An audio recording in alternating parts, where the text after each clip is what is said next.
Anyway, game 2 should be ready soon. Most Wanted did do very well. Actually ended that game in 16 minutes there, Adonis. That was, yeah. I honestly think that was down to pick some bands. That probably would have been a 25-minute game, kind of how it was kind of flowing. They had already got a Tier 2. Gold Fury is going to be coming up soon. And just really well-drafted composition for Most Wanted, or more the lack of Elevate knowing how to play into it, because they just did exactly what Most Wanted wanted. They saw a Kabrakan. Most Wanted wanted. A Kabrakan, a Nemesis, and a Guan Yu. And when you look at that composition, it's all counter-initiation there. It just shouldn't have been the Sobek, right? A Bacchus would have been fine there. It probably would have faced very similar issues, but Sobek is like guaranteed. At the very least with Bacchus, you can intoxicate, and it makes it hard for them to chase you. That's true. There's a few options, and even Geb could have come in handy a little bit for counter-initiation or peeled allow Susano to go in. Even though we don't see so much Geb these days. I love Geb. Geb's so hyped. It's nice to see him out of the meta a little bit just for a change. But he was so dominating when he was in. That was Athena. But right? I feel like it's less that Geb is bad now in the current meta, and it's more that players have evolved into understanding how important pressure is. However, Raffer actually said that he loves Geb. I think Geb will come back, and I think the reason being is that when people don't see a god for a while, they forget how useful he can be in a game. And Raffer did that at Worlds with Ymir as another example. People forgot how good he could be, and Geb could go the same way eventually. Well, Elevate has switched sides. They're now on the order. They're going to be first picking Susano. They banned away the Raijin again, but they've actually switched and taken away Wolves Kabrakan, so trying to give a little bit of hope to StormyRays there in the solo lane. Most Wanted had a good game plan coming in here. They banned away the Guan Yu, expecting Elevate to go for the Susano so they can get Zeus. And they get that Zeus for the mid lane, and already they've set up their solo lane for a little bit more defensive option this time around. Wow. I'm a little bit surprised to see the Amaterasu picked so early. Typically, you'll see that as a counter matchup depending on what the other solo laner has grabbed, but Wolves feels confident with it. Also, Clow got his bread and butter Zeus. Bread and butter. Today has not been the best. Amaterasu though pick up against Susano. I kind of like it for the mobility factor. Just the ability to gives your team a nice movement speed throughout the game, and so when Susano's chasing you down, it's very difficult. You also have the silence, right? So Susano, right, his escape is completely dependent on his abilities, so either silencing him out in the middle of Stormkata or silencing him before he can get that jet stream away is going to be incredibly useful. Now, the Hebo pick is interesting. Now, I'm pretty sure this is the team that actually ran Hebo in the jungle where they mixed up roles one game. Did they? I think so, if I'm talking about the right team. I don't know about that. Paul jungle in one of the games. Well, they have Susano this time, so I don't expect that to happen. Well, you never know. Susano could be in the solo lane. We'll find out, but up against Amaterasu, not so sure. Sobek, though, for Most Wanted, and already that trio in mid without a jungler is already looking dangerous with Sobek plucks into Zeus death. It's going to be really hard for the Habwa specifically to survive, right? If Sobek can find a pluck, right, and then the knock-up. Risky, though. It's going to be purification. Yeah, it's going to be the same issue against a Nemesis, where you need to be able to survive if you want to initiate. So I expect a fair amount of early magical protection. Well, the thing about the Sobek is if he pulls Hebo into Zeus, and Hebo's ready for that, and actually predicts he's going to get pulled, he can just all-in Zeus. Oh, and he can Zeus just is like, destroy him. Thanks so much, Sobek. You got to have that range, right? You got to. That's true. You got to back up and then throw out the shield real quick. I like the Nemesis ban from Elevate there in the final phase, just to make sure they don't have the perfect trio of Sobek into Nemesis ult into Zeus damage, and make sure they don't secure that one. Ullr actually picked up for Most Wanted, so Transonics, and yeah, I mean, Transonics is one of those players. Anytime you have a, I don't want to say flashy, but flashy kind of works the best. There's a lot of highlight plays with Ullr. He has a pretty intricate mechanics, and a good Ullr is worth more than almost any other hunter. I do love this lineup from Elevate, though. This is a lot better lineup, and with the Xbalanque just added to it as well for a little bit of global presence here, just cancelling out vision from the team. I love the idea of Hades being able to dominate Amaterasu in the laning phase in the solo lane, rotate to mid to combine with a Hebo and a Susano and a Bacchus. There's a lot of potential for Elevate to get off to a great start in this game once they hit level 5. The big thing about the Xbalanque, too, is the worrying part about Hebo is if you get behind, right? You're almost useless because you don't have the damage, you don't have the mobility to get out, so you're just constantly going to be locked out. Loki picked, okay, this is interesting, right? Because Loki actually destroys Hebo, or he makes it very hard and scary for Hebo to be in a fight because he always has to worry about the Loki. Obviously, if he can pre-beat and get the knock-up, he can one-shot the Loki, jungle. But it's so risky. It's going to be, no, it's not a Loki jungle. It's going to be an Amaterasu jungle and a Loki versus a Hades. I mean, it doesn't matter what you're going up against in the Soul Lane as Loki. You're not trying to fight. You're just farming. It does, because a lot of those gods won't let you even get near the farm. And that's why it's kind of important you don't get in certain matchups. It's actually better for the Loki to have a matchup against a Hades, because Hades has to use his abilities on the wave, and his auto attacks aren't going to hurt you as much as a warrior was. Because, like, think of this, Bellona, like, she has the ability to chase you down. Hades is a little bit slower when it comes to mobility, so you can't exactly poke the Loki as much as you'd want. You mentioned mobility, and Bacchus here going to start things off. Neuro going to go with the sprint early on. I think that's pretty wise against the composition, against a lot of slows on that side of things, and actually be able to reposition himself or his teammates if they do get plucked into dangerous areas. And Matt Koiz has actually gone into the sprint as well, which is going to be pretty useful against the Habwa. His slow is really powerful, and there's actually a fair amount of slows on Most Wanted anyway, right? Zachsy with those, or excuse me, Elevate anyway, with those darts.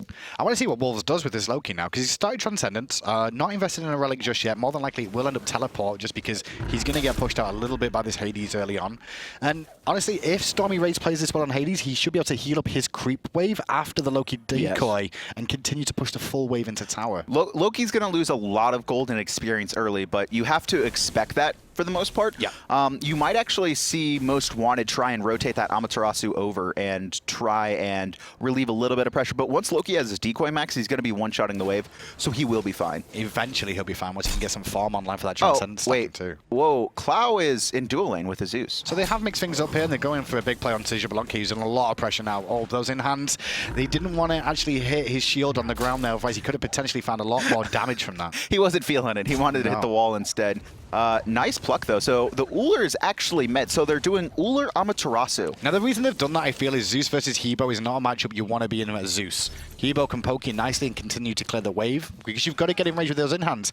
Having someone like an Ullr in mid lane, a little bit more range, a little bit more safety against the You also have that poke as well with the bladed arrow, really long range. So the point is you want to make Hebo feel as uncomfortable as possible, especially with the Loki in game. And Stormy actually losing the lane a little bit right now. He's fine, though. He's got to heal. Surprised he's not going a little bit more aggressive in this lane. He's focused on the creeps and didn't really use any abilities on that. He's trying to hold some mana back, I guess.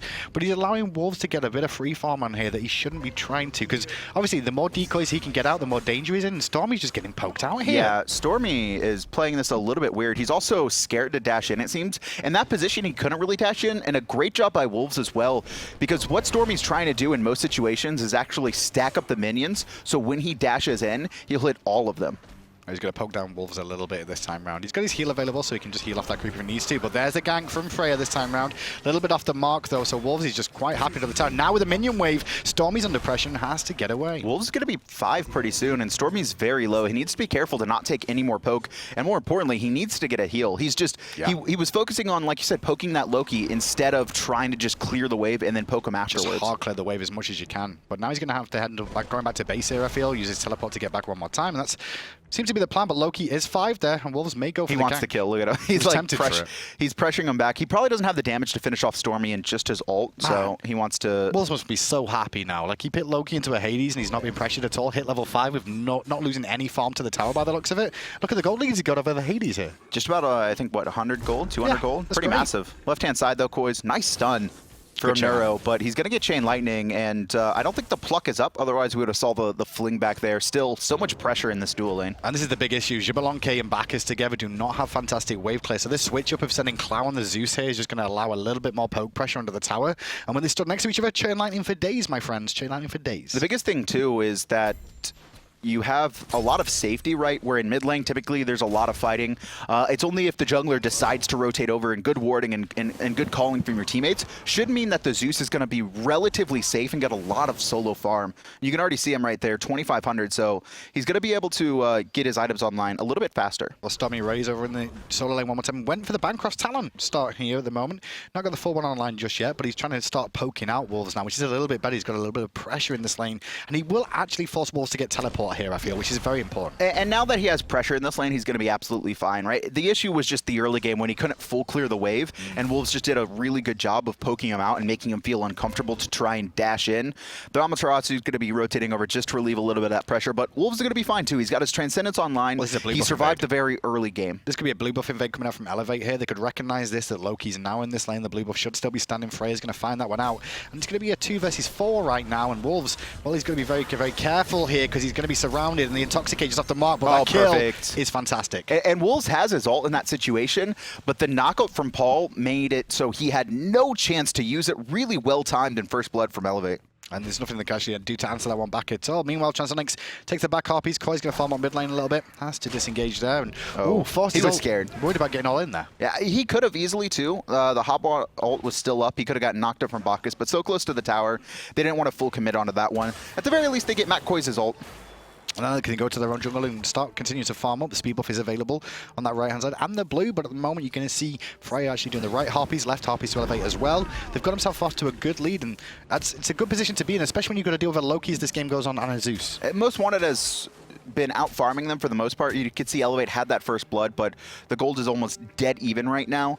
The issue here, though, Loki, he's online. Right? Yeah. Not online when it comes to fighting power, but you got the kill on him. However, he's in a position where you can't really pressure him anymore. You can see his decoys almost max, and he's just going to be clearing this wave and going to be fine. And then he can start the proxy farm, which is the next biggest issue to deal with. Where is he going to be on the map? Is he going to be back there farming off? Because he can just throw the decoy down in lane and then rotate immediately.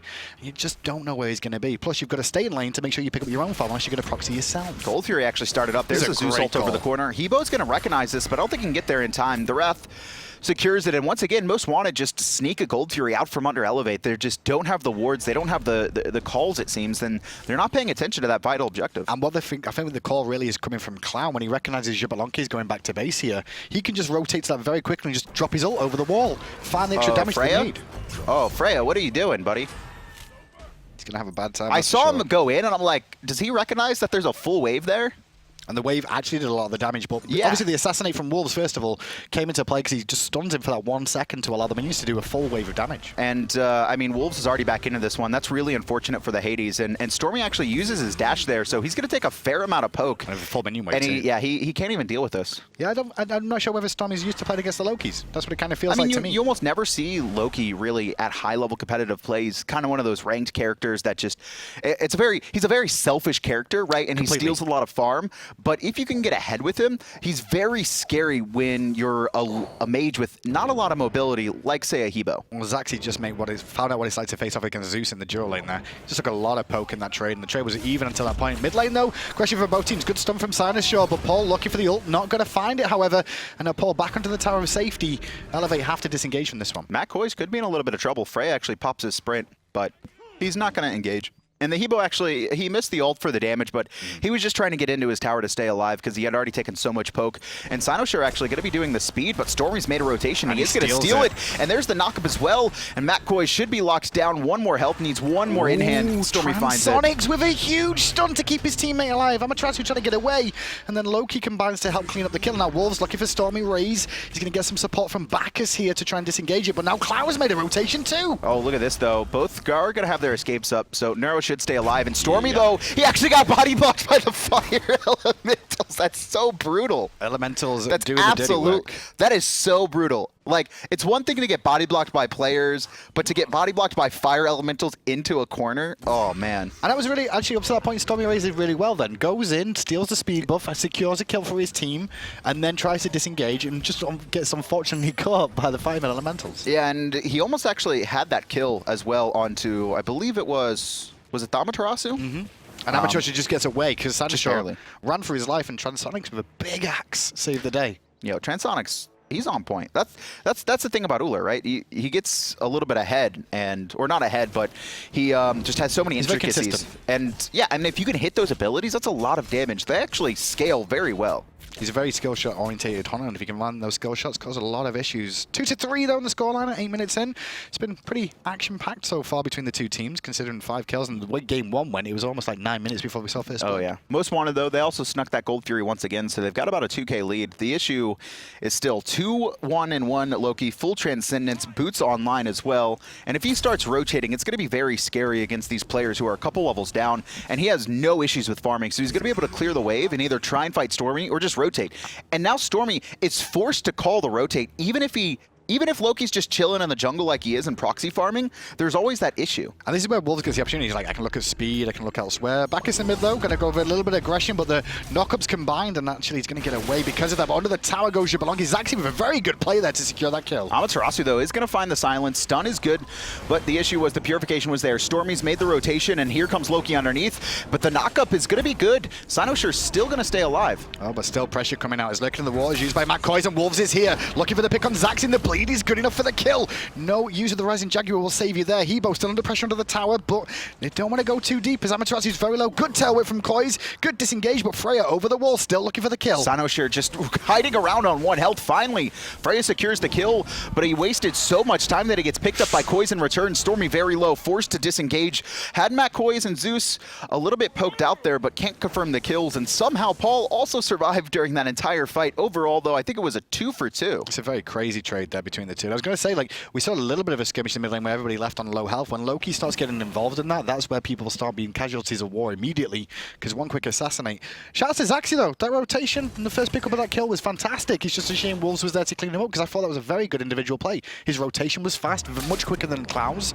Gets to the fight, and he even recognizes that he can get the kill if he goes under the tower, and gets out very nicely, too. Stormy also out-rotates Wolves, who was kind of trying to proxy farm and get a little poke onto the tower instead. Makes an impact at the beginning of the fight, and then another impact at the end of the fight.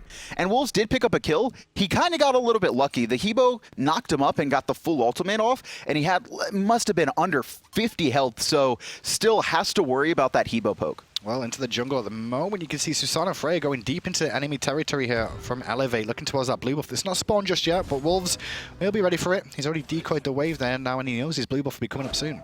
Oh, stun off the mark, and Transonics is in trouble. He's going to get knocked up. Yeah. No ultimate from Hebo, though. Transonics does get finished off by the Bacchus, and xCynosure actually gets stunned and pulled back in. There's the knockup. Paul finds the kill. Didn't stop. And this is the combo. Xbalanque ult. This is the combination they have with those three in the mid lane. Oh, that was intoxicating. Two knockups as well as a pull in, which is technically, I feel like a taunt, but it's not. And then they've got the chase potential as well from the Hebo ultimate that can chase, or even Susano as well. Now they're going to be actually starting up this Gold Fury. This is a really good look. Still that mid and jungle down. Wolves is stuck over on the right-hand side. Koiz knows this is happening, and Clow's making the rotation, but I don't think he's going to be there in time. Well, Clow has his ultimate too, and if you can see Koiz keeping them busy and off the Gold Fury, Clow can get here in time with his ultimate available. And that could cause a lot of issues, and you can see that Elevate, they're forced to disengage because of it. That's one of the things, too, is that some of these teams are a little bit scared to commit to objectives. That was absolutely the best option. Obviously, it could have been stolen away by Sobek, but it's a 4v1. You either zone him or fight him on the Gold Fury there, and it's almost guaranteed. A little bit scared. A little bit scared. It seems to style from some of the players today is like it has been slightly scared in terms of That's what we see a lot, I think, in the SCL on kind of the lower teams, and even kind of those mid-tier teams, is that when they have an advantage in something, they don't utilize it, right? They kind of just try and farm out, and they all just want to fight into the late game. When in a lot of opportunities, you can look for these invades, you can look for these early Gold Furies and snipe it out. But look at this already, the startup by Most Wanted once again. The Bacchus is hanging around, and the rotation's coming in from. Well, they have ultimates up this time round. You can see they're all going to be together to group up for this one. But on the right side, Wolves will lose a trade to StormyRays, who finally found the win he was looking for on that right-hand side. Wolves ends up going down, fully committed with his ultimate by the looks of it, and Hades finds a win. And yeah, that's something you have to worry about. That's Hades is pretty tanky. I think he just got that tier 2, but that lifesteal, it does come into play. It's not super efficient on mages, just lifesteal doesn't kind of scale too well with how the mechanics work, but it is sometimes just enough to keep you alive. Well, Hades as well has a fantastic amount of lifesteal as well as the Bancross combining. It just underestimated how much he can do. Don't forget that when he heals himself with the Bancross too, he does get additional power because of being so low. I think the Loki he just finished off the Jotun, so he didn't have enough pen, right? And that's a level 13. Clow's in trouble here, under pressure, forced to ult in place here, but Zachsy could have committed for the full kill. Instead, he chose the safer option, and now Paul, well, looking for it himself, has now found himself in a world of hurt, has to ult defensively. Oh, actually, the miss from xCynosurex doesn't find the stun. Neuro's picked up Transonics in the backline, and Paul's going to make it out. Unfortunate play there for xCynosurex, and now the chase down. Nice. Freya snipes out Clow just barely under tower, and Koiz is going to be poked away as well. This should be a Gold Fury. It's a great opportunity for them, especially with Zeus forced Paul, out. don't back. Wolves is trying to make a rotation now on the Loki, but StormyRays has matched him to keep track of where Loki's going to be. Gold Fury started up. No, Stormy's doing a wave. Paul's just going to back to base. He had there, to, because of how low he is against Wolves, who has his ultimate up. And Wolves doesn't even commit, right? He knows he has no hope in really killing anyone or forcing this, and it is going to be the Gold Fury finally matched by Elevate. I mean, he could have stole that. He could have vanished in, stabbed it once, and then hit him with the decoy. I've seen Fire Giant decoy steals. That's insane. It's insane because you could actually see it, right? You have to know the timing. You talk about steals and secures. You know the god with the most secures in the game? Isis. On Gold Furies. Isis or Xbalanque? Xbalanque, and he's in this game. Xbalanque has the most secures in competitive games in terms of how many, and it's actually basic attacks most of the time that secure the Gold Fury. Are you sure it's not Isis? No, Isis I believe is Fire Giant. I know Isis, when it comes to abilities, has the most. No, actually, just secured. Basic attacks, Xbalanque is the highest. That's crazy. It's mad when you think about it. Out of all the gods, it's a Xbalanque basic. And Xbalanque actually hasn't even played like a crazy amount of times. No. Like he's picked up this season. He's one of those ones that people kind of forgot about, and then Golden Bow's like made it like, oh, I can survive at lane, and I still think he's going to still be utilized. Obviously, he has a little bit of lane struggles without Golden Bow, but that ultimate is just so useful. Well, seen a bit more Loki action from Wolves, just sneaking around as usual, trying to disrupt StormyRays. But StormyRays kind of answered the call here. He was very slow going in this lane and allowed Wolves in. But since he's allowed Wolves in, he's now starting to control it so much so that Wolves is a little bit more worried about being in lane with him. The thing is that Wolves got out of his struggling early game, though. Even though Stormy has done a great job and actually a nice juke from Neuro, the team could look to turn this onto Matt Koiz, and at the very least, they forced his ultimate there. Yeah, Koiz recognized that, and I think it was a wise ultimate just in case he did get trapped. But Zachsy's making a rotation here from the dual lane as well. You can see he's well over here, but the calls come out from Clow already, and Clow now making the rotation to make it a 4v4 in mid. As the solo laners are now here as well, we're going to have a big group in mid lane. I think this is just going to be a siege. Freya just trying to pick someone off in the back, and a nice teleport there, going to keep him safe. Matt Koiz had that lined up, and it seems like the tier 1 siege is going to start up, but it's going to be hard for Elevate to kind of force this unless Neuro jumps in.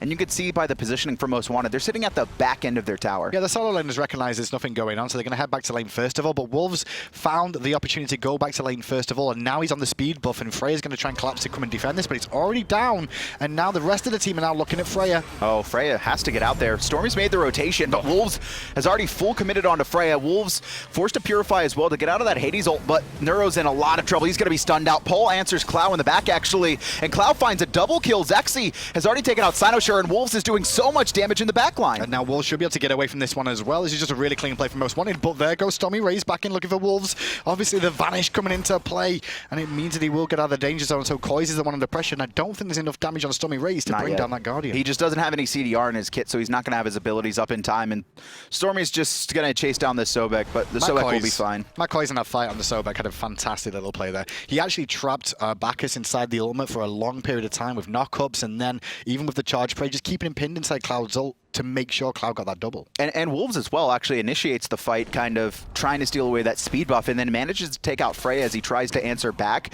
and burns Stormy's ultimate. Stormy full committed with his ultimate because he knew Wolves' was down, so he wasn't going to be able to get out. And so he didn't really have that for the full-on team fight. He just purifies, walks away, and even picks up a second kill.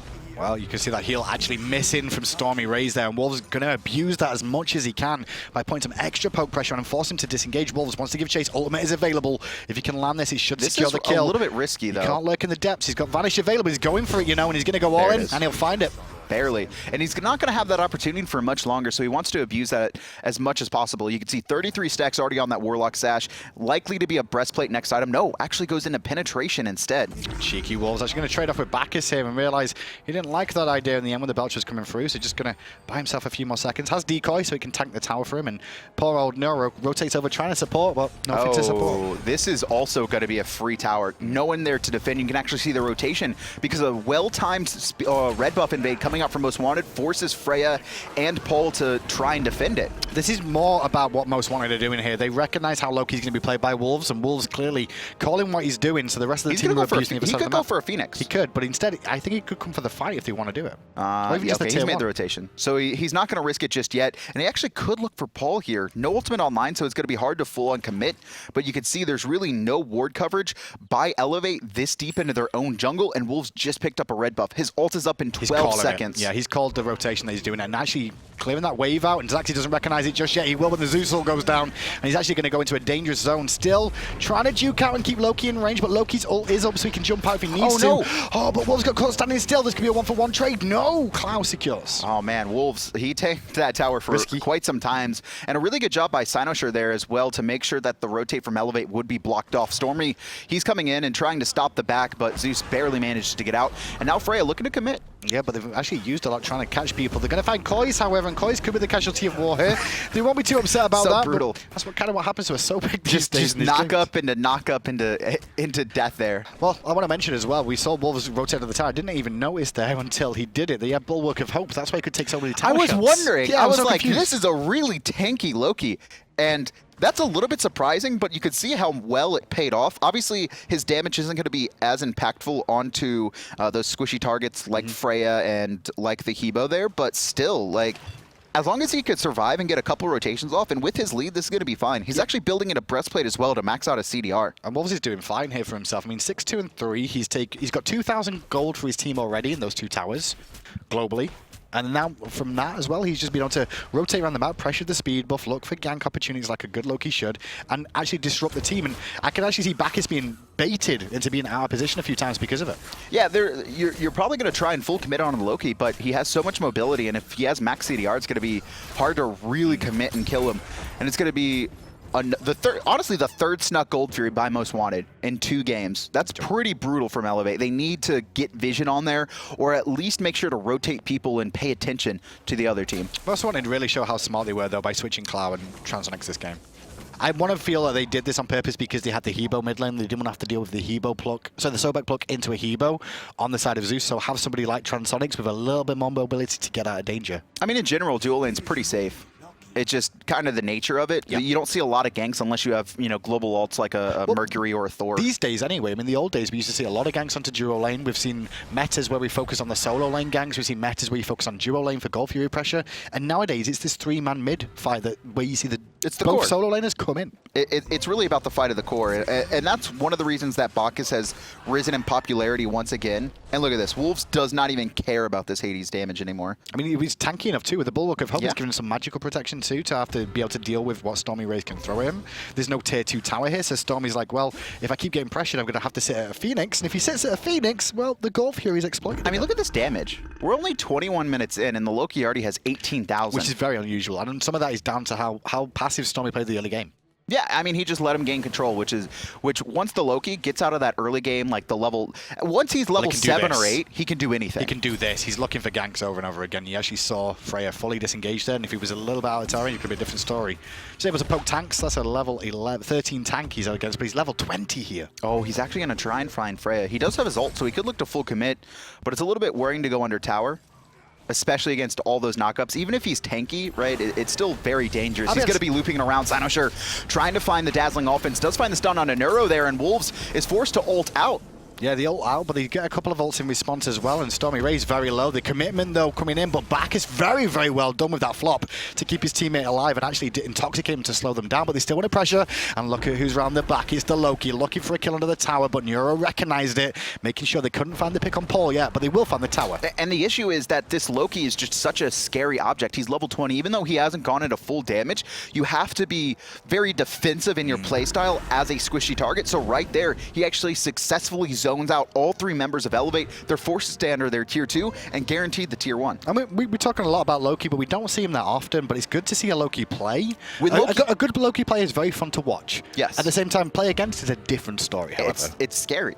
You always have to have this thing in your back, in the back of the head, right? It's pretty easy. You know when a Thor ult's coming, right? You know when a Thanatos ult is coming. You don't always know when Loki's sitting behind your back line and could potentially blow you up in 1 second. And it's the same as a new war element. When Fire Shards is used by new war, you know you've got to keep your eye on your health at all times. Well, the difference is the new wall will not do as much as Wolves will do at this moment in time. Even in late game. Even a fully built new wall. And it's also kind of readable, right? So if you have a Sanctuary, you can time it for the new ult. But you can't really time a Loki ult most of the time anyway. At least the follow you can, but the initial damage, not so much. No. and now Elevate going to be forced back.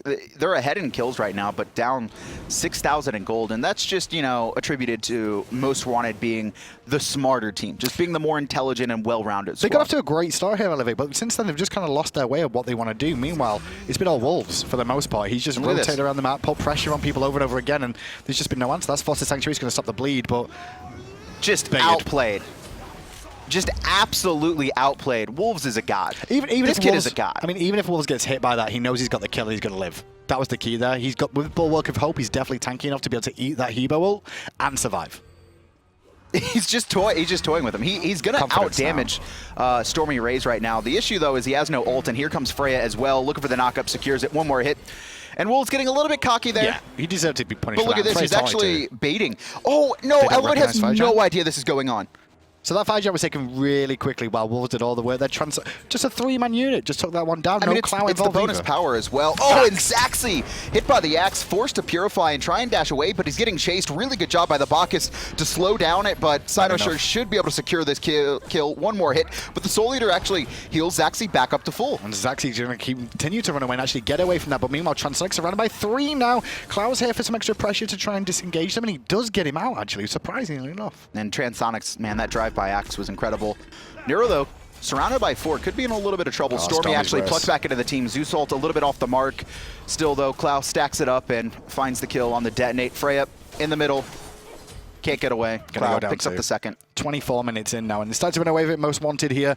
They got the kill onto Loki, did Elevate, but then while that happened, Most Wanted took the Fire Giant. They win a team fight after that. They're looking for Bacchus now, who's now under pressure, trying to CC him to high heaven, but he will flop away. And credit to where it's due, Bacchus has kept his team in it a little bit in some of these team fights, but he's going to fall down here. Neuro's done a great job. The issue is that this game has snowballed out of his control, and he can't peel enough, right? He can't peel enough for how well Most Wanted have been diving his backline. Paul on the side as well, going to be dealt with by xCynosurex as the rest of the team focuses on this Phoenix. And Paul just trying to get into a position. You can see he's got full damage. They need some form of kill here. Phoenix goes on, great action from Transonics just at the end of the Rising Jaguar there. Does he miss? To secure that. I mean, now and again. On occasion. I don't think he misses. We'll find out. He lands 99% of all the X's he throws. 99. Yeah. And another surrender by Elevate. A little bit of frustration creeping in there. Most Wanted actually getting the kill lead at the last second. But overall, just kind of the we saw some switch-ups, right? I don't know how real those were for Most Wanted, but it clearly actually worked out against the composition. I think it was more against the composition than they actually really going to switch permanently for that one. The way they played that, though, pretty aggressive for the most part in game 1. Oh, sorry, counter initiation. In game 1. Game 2 was more just run with what we've got. Yeah, and Wolves was incredible on that Loki once he got out of that early game. And we saw kind of his weird build in late game, but the game was kind of run in game 1 at least through xCynosurex on that Nemesis. We saw how useful it was just at completely counter-engaging the Sobek. I've said this a few times. xCynosurex, when he has a good game and gets going off to a good start, he really leads from the forefront, and it's where Most Wanted really command their wins from, is xCynosure's impact in these team fights. However, if he goes off to a bad game, we've seen that when we've lost games because of it. xCynosurex is not scared. This kid is fearless. He has no trouble being kind of that frontline initiator for his team. He doesn't really need Matt Koiz to full-on commit. He's down to just fight and be that engaged. Talk about just fight and commit. That's what Wolves was doing this game on the Loki. He got off to a great start in laning phase. Didn't get punished, which is, I think, a detriment to what StormyRays ended up doing the rest of the game, because I think he had a very good game on the Hades, apart from just the early laning phase. And since then, he allowed Wolves to get in this position where it's like, you cannot deal with me. You can't let a Loki get ahead, right? He's probably one of the most frustrating and hard to play against characters when he has a lead, and you saw how much of a lead he had, that he could actually build into that very tanky into his build. He built into the Bulwark, he had the Breastplate of Valor, and he actually finished off with the Wing Blade so he could dive against the Hebo a little bit better once that wet carpet comes out. And he just did so much damage either way, topping the charts there at the end. And that's Most Wanted now getting an additional 2 wins to their name. They're still at the top of the standings, though, when you look at it, because they were already there anyway, and they're still going to be number 1. Right now, 16-2. They've only lost games to, I believe, Ullr and SOAR, the 2 teams they split with. But it's really down to Ullr and SOAR right now in this final week. They have matches against kind of those bottom squads. I think Elevate is playing SOAR, and Kingdom is playing Ullr. So as long as SOAR wins one of those games, all they have to do is 2-0 Ullr on that Monday Night Smite match. It'll be all about the Monday Night Smite, which is next week. Obviously, we've got a lot on the schedule for next week in terms of the games, as per usual. And yeah, things look pretty good today. Things look pretty good. I'm going to be excited on who's going to be coming to land between those 2 teams, because Ullr and SOAR are both really strong. Well, don't forget as well, Smite World Championships is on the horizon. Is it? as per usual.